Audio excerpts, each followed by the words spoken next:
Octalysis has got to be dancing because they're just one game away from being able to have smooth sailing in this series over one of NA's finest, Team Octalysis. That's right, they're sitting up 2-0, though it has been a hard-fought series so far. Even in the last game, Octalysis keeping the control of the game for a majority of it. Yeah, it was until the very end, and then again, it goes from one death to another death, and then it seemed like they were defended against their keep. They chose to fight, and they actually had a good opportunity. I feel that fight could have gone either way, but again, HeroesHearth showing their resiliency in the later part of the games, and again, when Krollen gets on something like a Jaina, we saw the Planet Cracker have very good effect. It really has a major impact, and that late game damage was something I think that outside of the Sergeant Hammer, which is a much slower damage, just it felt stronger in those later team fights, and it was just too much to overcome for Octalysis, who instead of being 2-0 like they were in their last series, find themselves down 0-2. Now they're going to try to complete the reverse sweep. Yeah, the Planet Cracker was very versatile, trying to take out a bunker super fast so that somebody couldn't get the survivability through that until the team had taken someone out, or possibly even just to trade out with a lightning breath. You shoot your stuff this way, I'll shoot my stuff this way, and we'll do battle. Let's see if we get another Planet Cracker, because we're likely to get another Phoenix as we head to Towers of Doom, which is a HeroesHearth Esports choice, Octalysis having first pick. Yep, and I think this is Octalysis trying to turn the tide a little bit. Obviously, having Matt pick the first two games, they're willing to give that up and see how they play around it. I don't know if we'll see Hammer again, but obviously Johanna is the name of the game. We saw HeroesHearth is more than willing to first pick a Johanna. I got a feeling Octalysis might not be the team to do that. So if they're not going to pick the Johanna, are they willing to give that up? And as you said, Ishbu played two heroes up until this point, Johanna and Diablo. There's been a whole heck of a lot of Johanna in these games, and I think you have to keep that in mind. Yes, Ishbu is very versatile in the tanks that he can play, but why not take away one of those maximum strength heroes that they've been using for these first few series of this phase? Well, as we saw in the last game, Justine plays a really good Diablo. So Diablo, if that's the feel, is that these two are super strong, because Diablo now functions in that he has so much self-sustain with his healing off of his Firestomp, then that may be something where if Justine doesn't feel like playing Johanna, he can still make sure that he can fight for a long time around the altars by having Diablo of his own. And I think I'm expecting maybe more of an aggressive draft this time around from the members of Octalysis. We've seen now 2 Sergeant Hammer games. They have not been successful, though they did a lot better in the last game. I'm wondering if maybe it's time to bring the aggression to HeroesHearth. It's almost like, you know that wheel that they sometimes use on EU? Mm-hmm. It's almost like you could just come up with like 20 different compositions, spin the wheel, and that's what you get from Octalysis. Because you say they might get more aggressive, and I think that that's 75%. But I think there's also a 25% chance they go something like Stitches and just stay back and see if they can get picks. That's what I expect out of Octalysis, is the unexpected. I think, again, that is one of the best and worst strengths of a team sometimes, is when you are too diverse for your own good. Yes, it works. Yes, it's strong. But again, this has been my #1 thing, and I'm glad you brought up the hero pool thing, because it is all over the place, and this is such a talented team. They are. They are. Mechanically gifted was the way that Ishbu described them, but still learning to play together. I think still finding their identity, which is why we see them be willing to play so much. These are flexible players. We're not saying that they can't play these heroes, not at all. But when you play so many different things, it's hard to hone in on what exactly your main strength, your identity as a team will be. I can say that word, identity. They are willing to do it. Yeah! They are willing to do it. Finally. Okay, so does HeroesHearth, do they pick Diablo this early? I think Blaze and Tahaka definitely have much higher priority on this battleground. I think whatever doesn't go over, Yrel obviously kind of the new priority as well. As you mentioned throughout the day, Divine Steed does really well when you're trying to contend with those double lanes, especially on a map like this, and even an invade on those bottom sapper camps. And I think that's something that's heavily considered, I think, in the meta now. Yrel has just changed a lot of that. It was Tahaka Blaze, and then you have to rotate mid lane for Blaze to contend for the potential global. Now we've got Yrel changing things up a bit, and we'll see the priority there. But HeroesHearth finally, this is, I think it was 5 games in a row they've played Johanna from this weekend. Yes. 5 games in a row this weekend alone. It's the first time they're not going to be able to play it. I could see them wanting to get to Haka here if they want some global control. I feel like HeroesHearth is a good enough macro team, though. They don't have to be defined by that, by getting globals. They used to like double globals. They'd get Falstad and Wingman. Task Tracer is still also up, so is Malfurion. They'll get Jaina Malfurion. And that is a solid duo. HeroesHearth functions in getting these solid duos in draft and then building around it. Yeah, and I think one thing that we learned from earlier in the series, as much as we did see that Task Tracer previously, is that Arthlon can definitely run Tracer still himself. So if that is available and there are some squishy options on that backside, especially with the Deckard back there, and then you have a couple vulnerable targets, then all of a sudden Tracer might just come in at the end of this draft with that 5th pick on the side of Octalysis, or on the side of HeroesHearth, to counter Octalysis. So for Octalysis, I think they have to keep that in consideration unless they're putting that for a second ban, which right now would seem like a little bit of a reach. Octalysis themselves have played one Tracer game. It was not Task Tracer. They've actually comboed Tassadar with a couple of different things. It's hard to figure out what you think they'll go. They have Johanna already. I could see them getting Blaze here. I could see them getting Dahaka since they have the Abathur ban, trying to make sure that they have a global hero for Goku. Goku plays a lot of different things. Urel's still up, but Blaze will be it. And then Deckard Cain. So Blaze does give you a backup option in case you do have that pulse bomb coming at you. I think the one thing that I like about the Dahaka, obviously the global, don't get me wrong here, but I think that against the Jaina and a Mouth composition, a Dahaka flank is one of the best counters towards that, because Jaina trying to get that cooldown on her level 7, you don't want to commit that normally to a Dahaka on the backside. You're normally trying to poke more forward, especially with that Pierce at level 7. So a lot of your damage is going forward, not necessarily backwards, and it also works as a zoning opportunity, things like that. So Dahaka coming on the backside, Dahaka coming against Malfurion as well, I think has been one of the better counters using that isolation. They are going to go Blaze, still a very safe, a very strong pick, but the Dahaka does make me wonder if that might have been a better option. Yeah, with the Malfurion too and the roots, it's kind of who has what when you stock in, though too, otherwise not being able to get the value off of those drags. So Goku, instead having the Blaze, he could jet propulsion around the side and then just maybe hit the both of them. But no global there to change things up. HeroesHearth bans a hammer.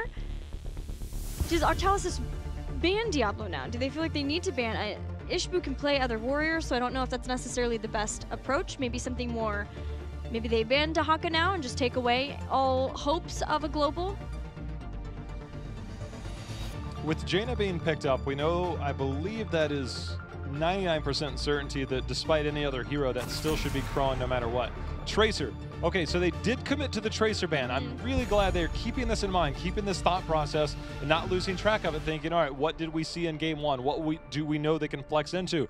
Phoenix definitely seems very likely coming forward, but again, with HeroesHearth, they can do things differently. They do have a different dynamic about them. They can play meta, they can play off meta. They can even bring a Zeratul in here at any moment to try and isolate somebody. So these are things that you have to keep in mind. But again, with this being Towers of Doom, Dahaka, and Urel definitely have to be in consideration in this rotation.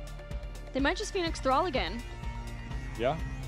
Worked out before, then you have Diablo to finish out that composition, because it's made it through the bans. Don't have to necessarily worry about that right away if they want to pick up both of those.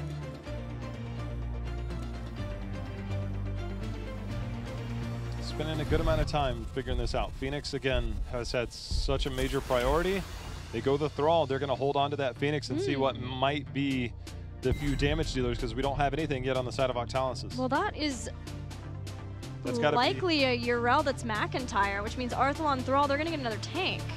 But it's always been that weird thing, is that McIntyre generally is the Thrall player no matter what, and as we saw at Mid-Season Brawl, then Arth would play Urel. Yeah, one of the two, but either way, they're going to get another tank with that, surely.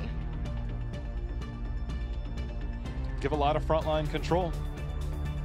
Awful lot of frontline control. If anyone knows how to play against a Johanna Blaze, it's HeroesHearth with the sheer amount of games they have played with that duo.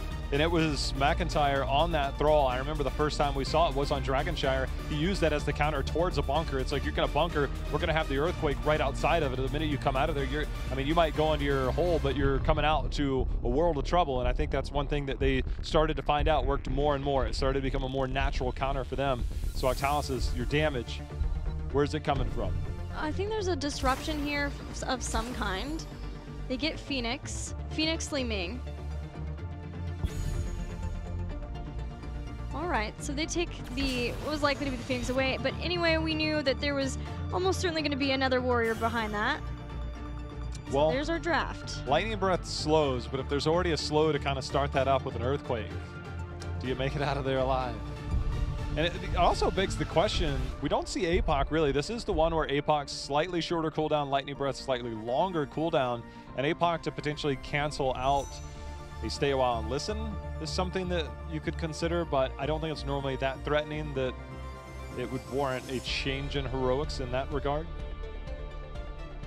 Game 1, because we had Sergeant Hammer and Li Ming, we saw Dreaded play Li Ming, and it felt safe, playing very safe. And though we knew it was, a lot of that was having Muradin and Uriel on the front line, now we're seeing a switch up. Dreaded's going to be playing Phoenix, which puts Prismaticism on the Li Ming, and I feel like that suits them a lot more. I'm 100% with you there. I think they're still trying to figure out the exact role for Dreaded. Obviously, he's kind of been that flex. Prismat kind of fits it as well.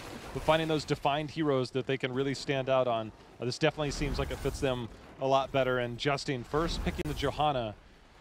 A big surprise, I think, to everybody, but obviously a denial from HeroesHearth. I like this draft. Like it a lot from Octalysis. I think this is a good chance for them to be able to get a win on the board and take us to Game 4. It'd be a rough weekend. I mean, you said it's a chance for HeroesHearth to go 0-3, but for Octalysis, they do not want to go 0-2 this weekend. It'd be such a huge setback to their, again, they still have a good shot at Western Clash, but getting that automatic qualifier for BlizzCon becomes a lot more difficult in the long run.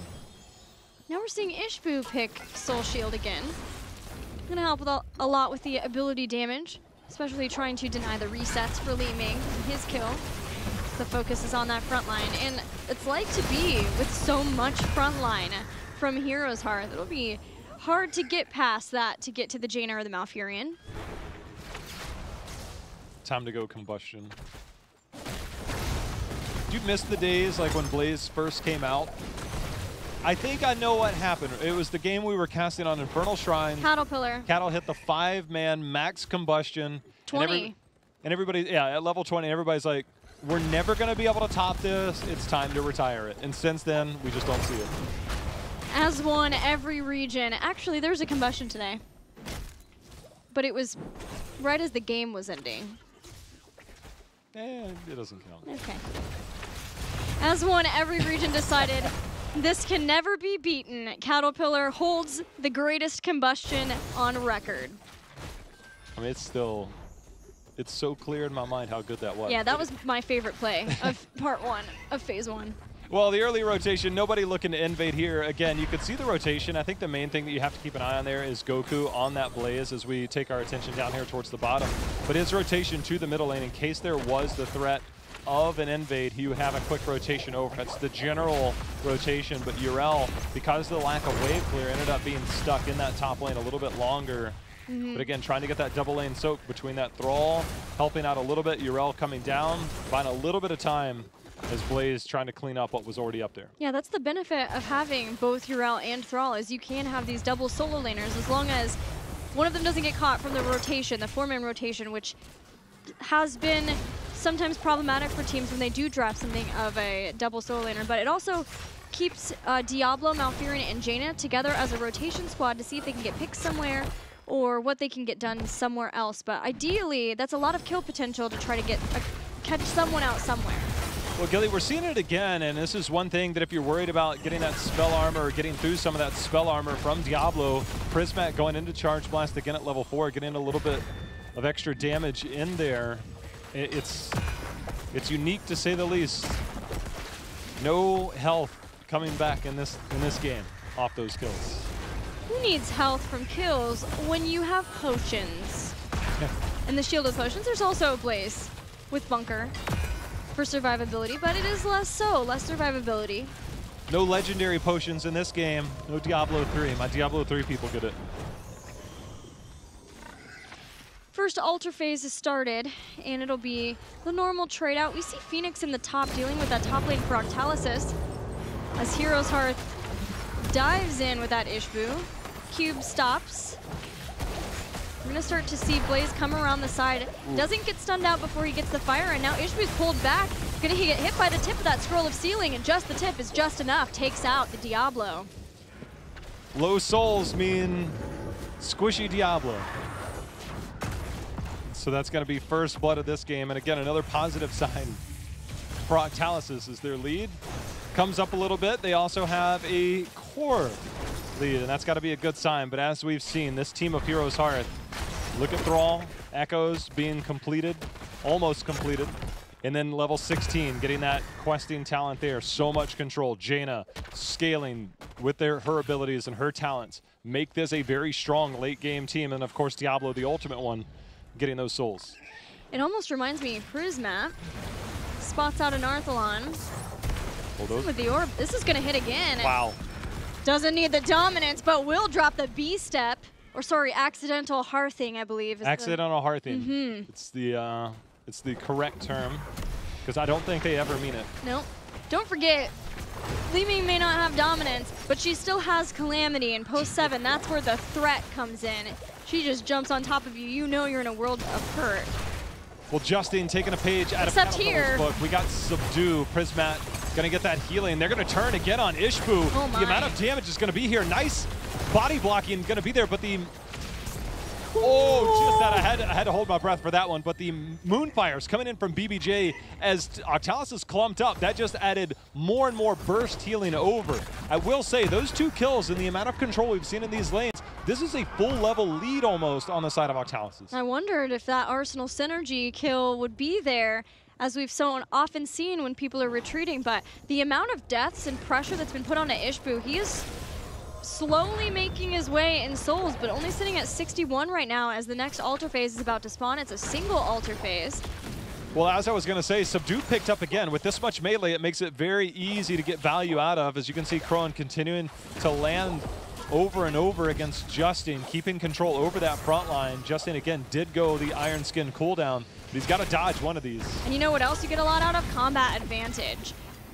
That bonus damage on slowed targets. You've got a Blaze, Johanna, Deckard, Kayn, plus Phoenix already.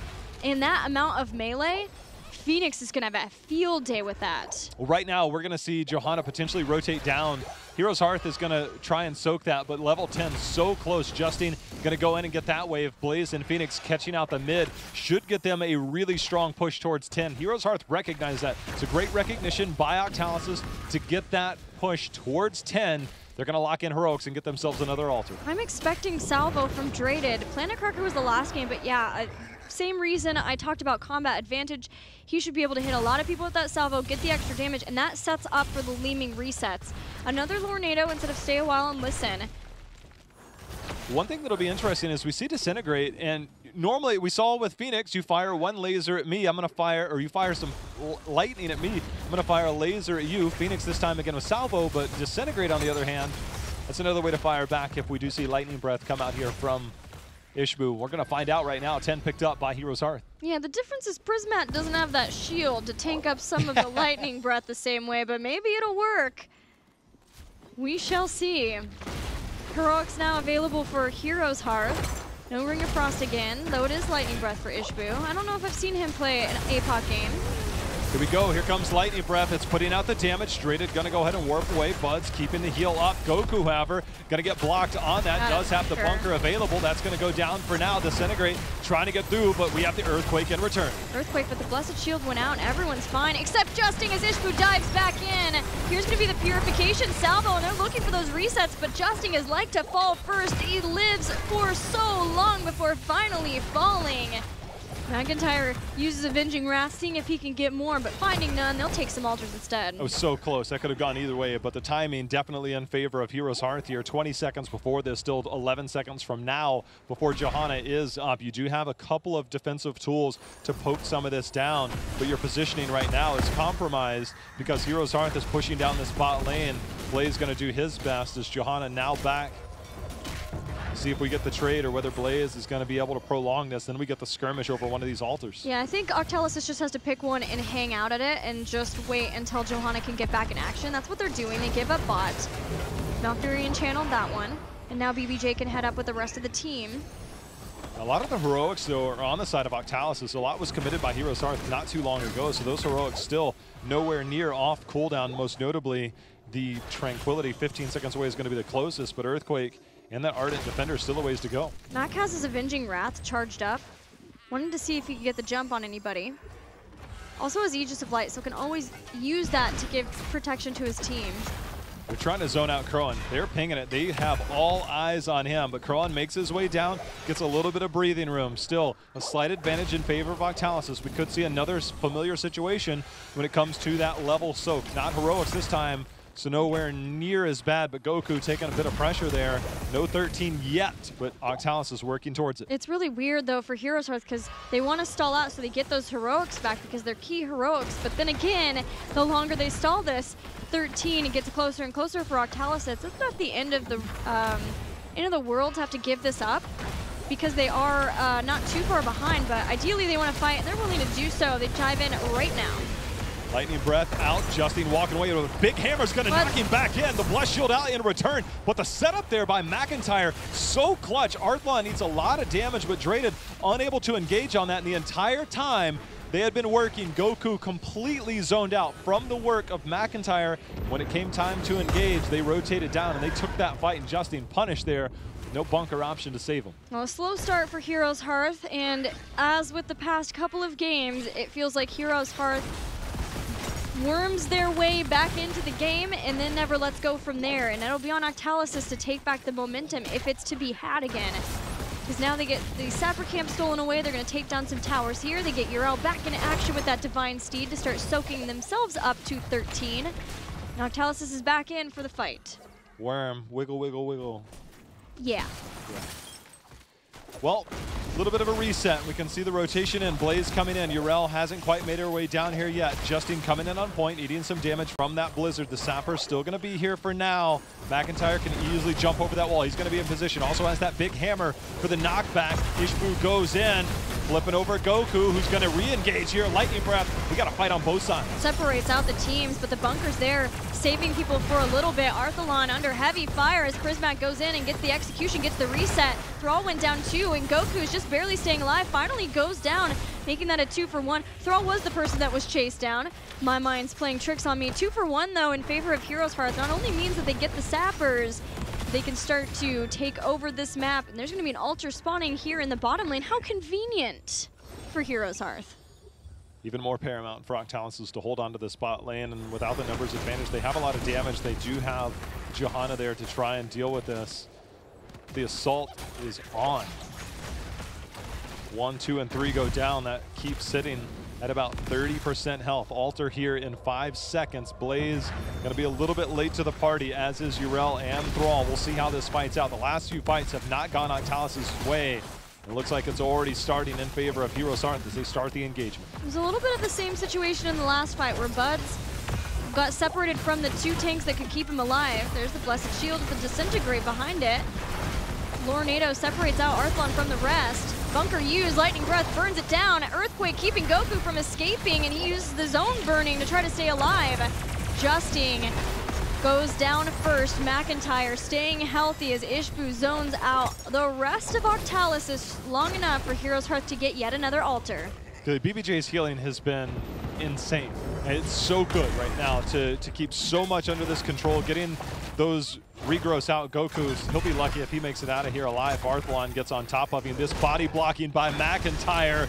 Goku has a long walk home. Bud's unable to get there.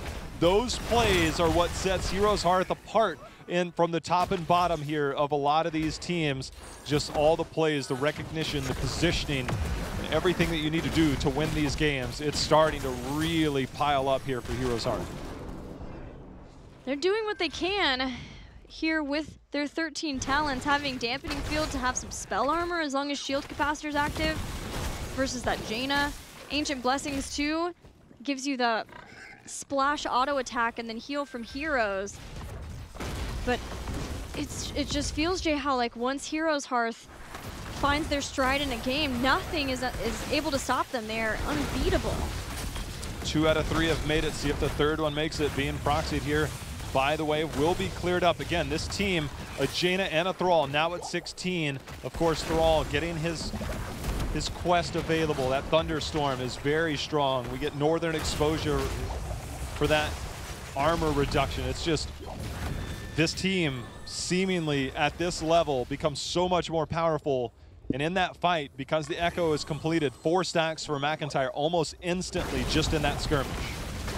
This is a tough part for Octalysis because they are almost to 16, but it's the triple altar phase, the 5th phase, and there's going to be sappers behind this. Pretty much no way to contest that bottom, not with the control of the bottom bell tower so firmly in HeroesHearth's grasp. So instead, we see Octalysis head up, and they're going to contest both in the top. Mouth is showing bottom. Those altars, you do get vision around them.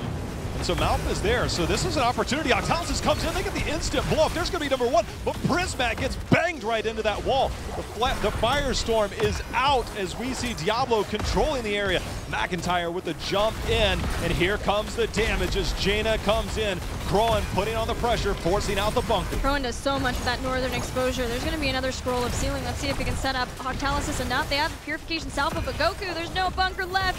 All he needs is some heals, but he's been drawn away from the action and taken down. HeroesHearth will chase down one by one, proving this might be how strong they are. Yeah, they can get the channel for 5 shots.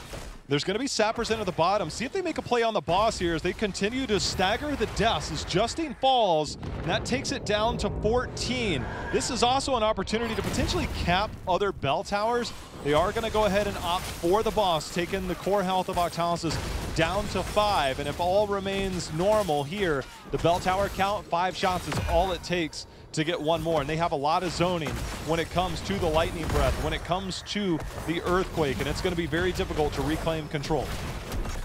McIntyre doesn't have Ardent Defender here. But he's got Divine Steed. Trying to get that vindication. So with boss now setting the core of Octalysis to 5 health, they have some options. We saw Thrall, HeroesHearth pushing in the mid and did force Blaze to come up there, but they seem to just be way more okay with keeping the spot lane control, especially since there's going to be some sapper camps up. Arth might be in trouble. He's alive for now. The scroll's going to be there. The bunker just misses, but Prismat comes back in. Here comes the lightning breath again. Tranquility out to keep the rest of the members up. This fight feels a little bit different, but Drayden gets knocked in, not able to get into the bunker. Salvo does go off in time. See if it's enough damage. Diablo goes in. Ishbu trying to survive. Gets the flip over. Gets the heals. The Moonfire. The healing reduction. BBJ keeping this team alive. He is lighting up Octalysis like a Christmas tree with all those heals that he gives to his team. McIntyre goes in and has Ardent Defender. Knocks Buzz away, seeing if someone can get the kill. Finding nothing, there are altars activating in HeroesHearth. The fight they gave was what they intended. They can just back off, set up a fortification around the altar on their safe side and wait for Octalysis to funnel in because they have to contest this. There's no avoiding it. Here we go. The damage is out. See if anybody starts the channel. Ishbu with a little bit of zoning. Prismat taking damage on the backside. Bunkers down if Prismat needs it, but Prismat actually jumped over the wall the other direction, so now the control on the front side. BBJ with the channel. Going to be interrupted for now. The ice block is out. Lornado trying to buy a little bit of space. It's got it for now. Crowan first to fall. Crowan does go down. Octalysis hanging in here. Prismaticism looking to see where he can send in his abilities. The lightning breath starts to melt down Justine. And with McIntyre up in the front, Johanna goes down. Now Drayden warps out, but right in front of Arthalon and Ishbu. McIntyre comes in, the root takes him down, and Phoenix dies. BBJ starting the channel. BBJ getting stopped from the channel from the flames. But that is a formality at this point. Yes, it is. Buds goes up there with a big old cane. It's not going to be enough. Arthalon making sure to pad those stats as he gets another takedown there. 15 kills to 7. Just ultimate control. 3-0 here from HeroesHearth. It was a back and forth battle a lot, and a lot of it seemed to be Octalysis. And if this thing was a scale, it goes from here to here once that late game kicks in. And HeroesHearth, man, they are strong late game. They are a very, very strong team anyway. And then, yeah, you add to it the fact that they seem to know how to keep themselves in the right place at the right time. So when their compositions come online, they can capitalize. Things working out for HeroesHearth as they stick with Tempo Storm at 3 victories apiece throughout week 2 of HGC. The Moonfire value that BBJ got out of a lot of those team fights, because they went all in and Diablo just brought so much that gravitated towards him. It seemed like everybody should have died in there, but Moonfire after Moonfire after Moonfire, you just watch those health bars jump up And that was just such phenomenal play by BBJ, the timing of everything to keep things alive, knowing when to use his tranquility, when not to. Yes, they suffered a few deaths, but it was not due to lack of trying. And some of the most clutch moments kept his team alive. That was impressive to watch there from HeroesHearth. Whole team played very well. For Team Octalysis, you know, they did put up a huge fight versus Tempo Storm. It was a tough weekend for them. Have to be considering how difficult of a loss that was for them, even mentally, versus Tempo Storm to then come in. But also knowing that, you know, though Fan, and we talked to him, he said, maybe we're not the weak team that everyone is saying we are, that we might be. You have to look at HeroesHearth versus Tempo Storm playing with the sub, and say this should be, if we're going to win versus one of these teams, it would be that match. And losing in a reverse sweep situation is so difficult to recover from. The most deceiving thing that will happen at the end of this week and when we move into next week will be those standings. Obviously, Octalysis falling to 1 and 2, but then you have to look at the schedule. You have to look at the games that they played. It goes much deeper than that. This is still a team that we expect to be fighting for one of those top 4 spots at Western Clash, a very strong team. Barring any upsets, I expect them to make a very strong run just to get to Western Clash, and then, of course, later on as we move forward. But obviously, our attention definitely on HeroesHearth and Tempo Storm, still claiming those number 1 and 2 spots here in North America, a familiar spot for them. We've talked about the difficulty of the schedule for Octalysis. Let's look ahead toward what HeroesHearth will be looking at for the rest of this part. As we lead into the Western Clash next weekend, we're going to see them play versus No Tomorrow. They had a double week this weekend, so then they kind of have a backloaded schedule when you see what's ahead for them. They've already played Team Freedom and Octalysis, but still having Endemic, and then still having Tempo Storm, and finally Simplicity. And what we've learned today and before is you can never underestimate Simplicity. Mark your calendar, though, July 21st. I mean, I think it's very possible both those teams will still be undefeated coming into that. And then that will be the ultimate battle for supremacy. Remember, the last time they fought, HeroesHearth did get that takedown, but it wasn't enough to come back for that number 1 spot for the automatic qualifier bid, which we know is very important for these teams. Well, we've got McIntyre here from HeroesHearth Esports. McIntyre, congratulations on your 3-0 win. It was 3-0, and we were expecting for it to maybe be a little bit closer. Were you guys, or do you feel like this was a 3-0 that you expected? I think that every series that we're going to play this season, we're going to go in with a mindset that we want the 3-0. Okay. Octalysis is a great team.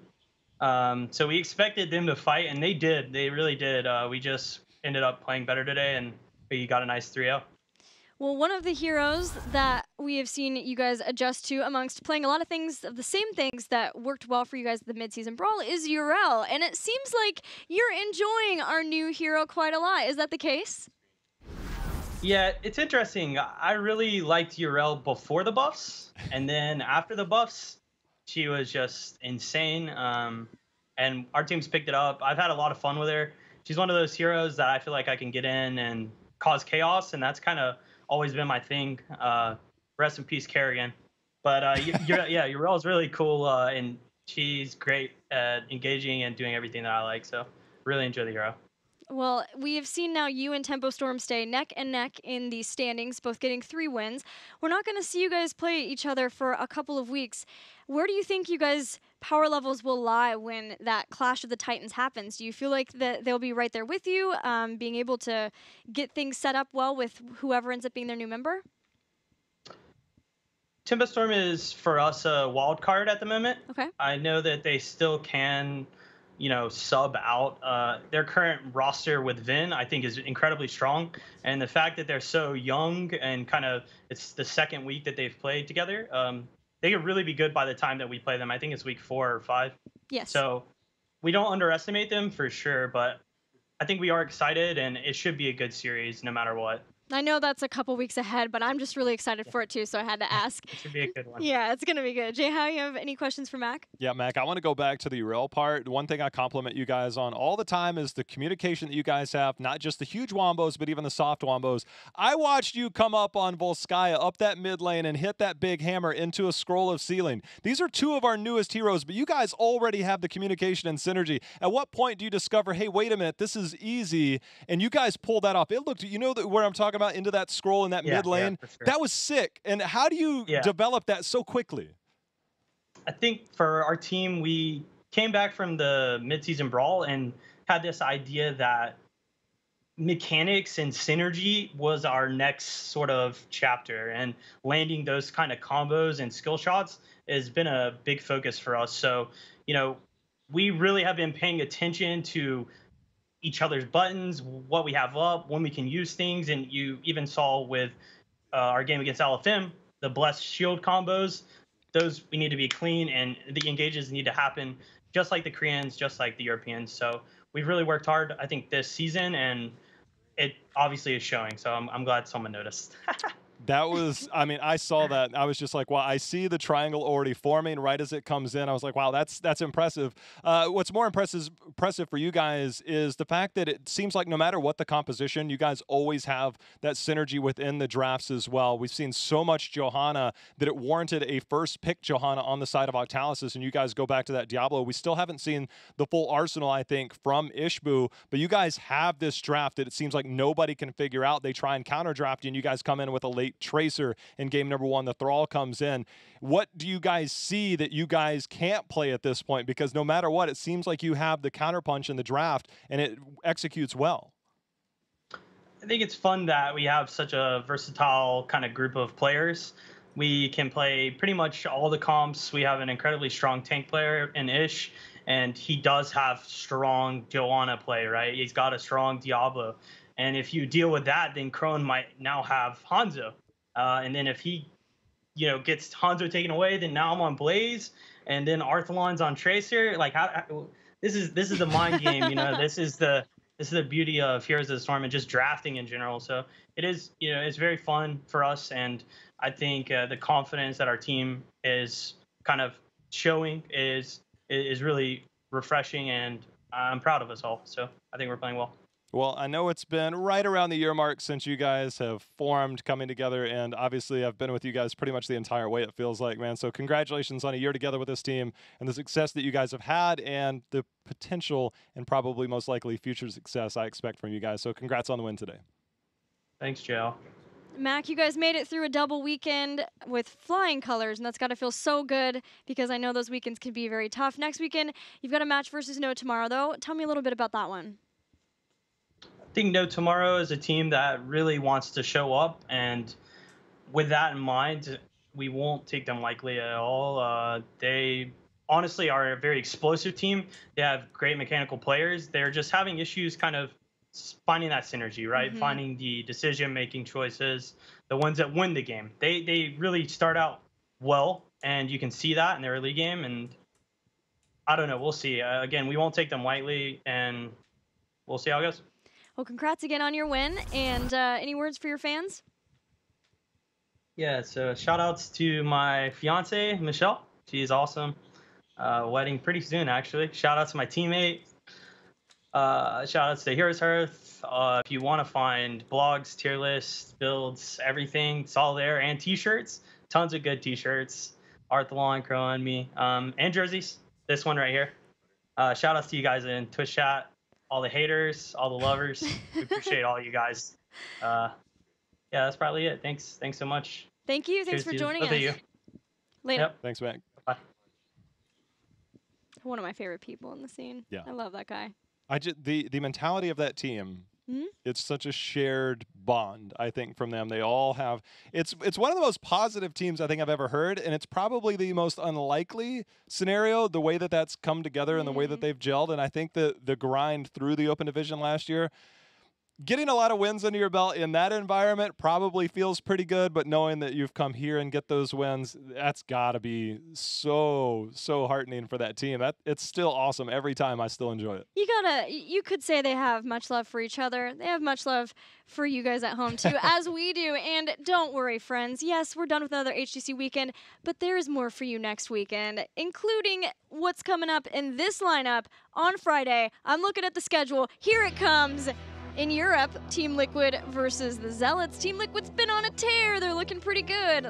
And then Granite Gaming attempts to do what might be impossible for any team right now, which is try to take out Team Dignitas. But what's happening in North America? Well, obviously, we've got LFM and Tempo to look forward to. Similarly to that kind of top of the series in EU, Tempo Storm's still on a run, and LFM still has the faith that they can be a top 4 team. They've just got to start coming, and that's going to be a tall task. And then, obviously, to start our day on Friday, will be Team Freedom versus Endemic with similar records, and they're going to be vying for one of those top spots. Everybody thinks Endemic's going to be there. Everybody thinks Freedom is going to be there. So something's got to give. Yeah, and something that I mentioned before about Endemic is losing to Simplicity. They got to start taking series off of teams like Tempo Storm or Octalysis, HeroesHearth, Freedom if they're going to bust their way into the top 4 for the Western Clash. And guys, the way Endemic played early game in their last series yesterday, I think it's a very real possibility that they could bring it to Team Freedom. That could be an awesome series. To me, their macro game in the early game is probably at the tops right now. I don't know if I can say the same yet for their mid and late game strategies, and I think when you get that much of a lead in those early games, it's kind of hard to prove those. So it'll be like, all right, what happens when the going gets tough? What happens when things don't work out? And that's going to be a team that I think will evolve. And if you have those types of early game strategies in mind, then it shows you have the mindset to figure out problem solving. And when you get to those middle game problems, late game problems, this is a much brighter future than probably their previous rosters that did struggle in some of those later game strategies. Yeah, both of those teams, they are going to be put to the test in that series. I can't wait for that one, but sadly we have to wait until Friday. Thanks for hanging out with us this weekend here at the Heroes Global Championship. We'll see you next weekend for more action. Good night.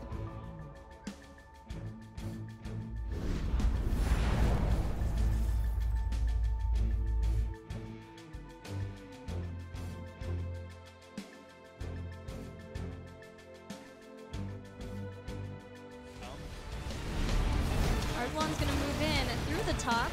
Drops a pulse bomb in that does do some damage, but the fight's happening in the bottom too as Draded goes down. HeroesHearth just forcing their way into this fight and taking out Draded. The scatter arrow just came in there and ripped them apart. Thrawn making his impact felt very well here on this Hanzo. They're continuing to go in. There's going to be the root. The Dwarf Toss not able to get there. Avatar's going to be used, but Arthlon comes in, confirms the kill. Able to do that is when you look at the front line. Yes, you have a Goku, but you're just limited to the hammer. You're limited to the Storm Bolt of Justin too. He's going to get knocked back and take some damage. And then a root from Goku, but Buds is wanting to stay back because he's Deckard Cain, and last time if HeroesHearth engaged, they're going to get that kill. They have proven that. So it's very difficult for them to be able to get a kill whenever someone steps forward off of Justin. Arthlon coming in for the flank. That's going to be enough. Prismat's going to fall. Beautifully executed there by HeroesHearth. It's so significant. The Protector wants this keep, but they're going to end up losing the Protector. Justin looking to reinitiate. There's going to be the domination, but the knockback is going to save the life of one of the members of them. Justin not able to get onto Arthlon, taking quite a bit of damage. The fight rages on. Yeah, that was a ton of damage for free. Justin still doesn't have his lightning breath. Now Blaze has gone down.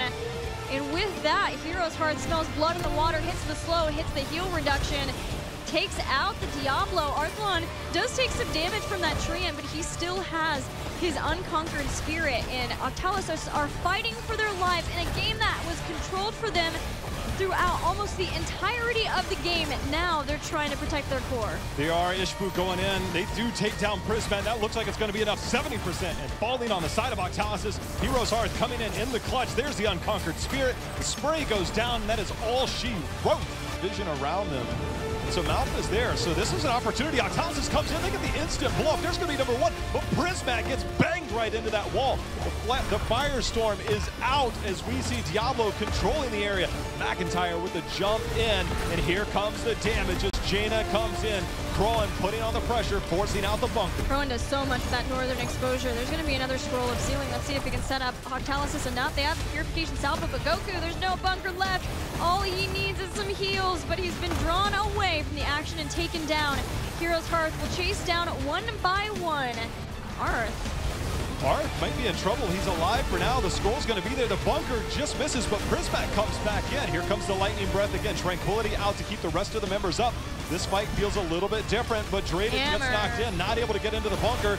Salvo does go off in time. See if it's enough damage. Diablo goes in. Ishbu trying to survive. Gets the flip over. Gets the heals. The Moonfire. The healing reduction. BBJ. Kicker's down if Prismat needs it, but Prismat actually jumped over the wall the other direction. So now the control on the front side. BBJ with the channel. Going to be interrupted for now. The ice block is out. Lornado trying to buy a little bit of space. It's got it for now. Crowan first to fall. Crowan does go down. Octalysis hanging in here. Prismaticism looking to see where he can send in his abilities. The lightning breath starts to melt down. Justin And with McIntyre up in the front, Johanna goes down. Now Drayden warps out, but right in front of Arthalon and Ishbu. McIntyre comes in, the root takes him down, and Phoenix dies. BBJ starting the channel. BBJ getting stopped from the channel from the Flames. But it's a formality at this point. Yes, it is. Buds goes up there with a big old cane. It's not going to be enough. Arthalon making sure to pad those stats as he gets another takedown there.